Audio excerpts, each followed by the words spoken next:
Hello，我们这边是健康零距离。我们今天要告诉大家，现在的疫情真的很严重，而且很多都是非典型的。那如果呢，你发现了某一些征兆，你可能要怀疑你已经中标了，赶快去处理哦。来，先来问中医，请问什么样的征兆要小心呢？对啊，比如说一般我们的感冒的咳嗽啊、流鼻涕啊、发烧啊，还有这些有些便秘啊、拉肚子的一些情形，有些人只有喉咙的问题啦，但是只有没有很严重的话，我想都还好。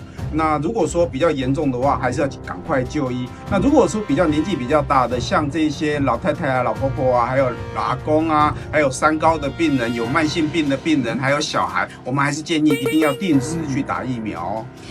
有些还有只有肠胃道症状的新的确诊已经走到这个程度了。那西医怎么看嘞？其实啊，我们一般感冒大部分都会有，可是当你出现头痛、发高烧、全身酸痛这种全身性的症状的时候，你就要担心，你可能不是单纯的感冒，你很有可能有类流感的症状，甚至已经是流感，甚至是新冠的感染。